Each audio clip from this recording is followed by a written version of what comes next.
Bobby Sawyer. Today we're looking at a situation that unfortunately plays out more often than people realize. A probate that was opened years ago but never actually finished. This North Carolina estate involves a grandfather who passed away in 2015 with a will in place. 10 years later, the executor, an aunt, still hasn't wrapped things up. Properties remain unresolved, and some funds have already been distributed. The family is now stepping in to get it done.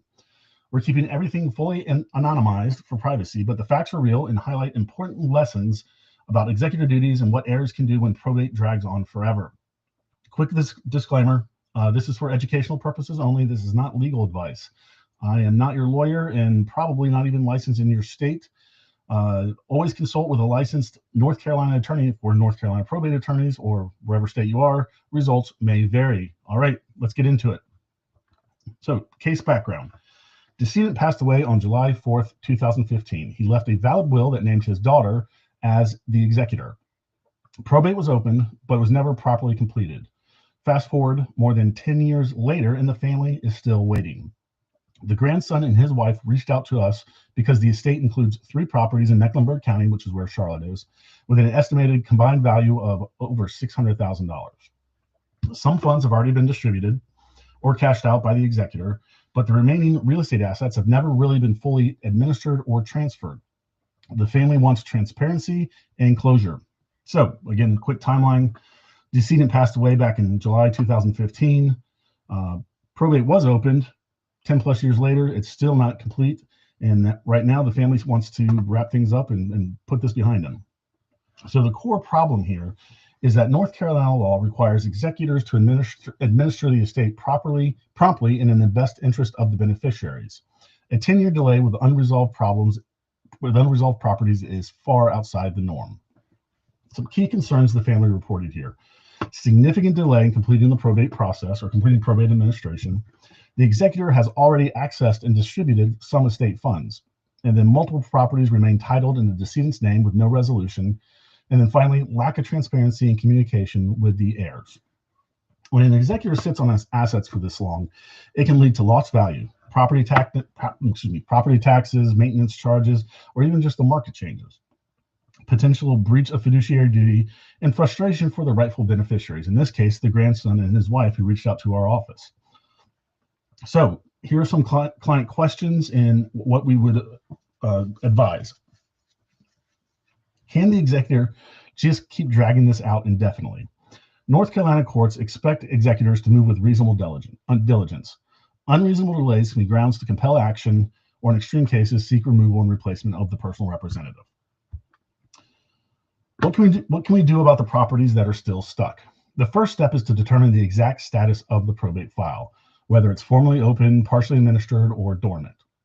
Then we can petition the court to compel the executor to file inventories, account for funds already distributed, and complete the administration. Is there any risk the executor mishandled funds? Anytime an executor distributes assets without a proper accounting or court approval, beneficiaries have the right to request a full accounting and, if needed, challenge the actions for breach of fiduciary duty. So here are some solutions, what we would do if we were hired to step in and manage things for this client. One, pull the full probate file in Mecklenburg County to confirm current status and what has and hasn't been done. Review the will and any existing accountings to understand the intended distribution. Demand a complete accounting of all funds already distributed and the status of the 3 properties in question. And if the executor remains unresponsive, petition the court to compel action, require a full inventory, or if necessary, seek removal and replacement with a neutral administrator. Complete administration, and finally, complete the administration and ensure proper transfer of the remaining assets to the rightful beneficiaries. The goal is to get this estate closed properly and fairly, without unnecessary litigation if the executor cooperates once formal pressure is applied. So 3 big lessons here from today's case study with a 10-plus-year-old probate case in Charlotte, North Carolina. Number 1, even with a will and appointed executor, probate can still last for years if no one holds the executor accountable. Beneficiaries have rights. You can petition the court to compel an accounting or remove a non-performing executor.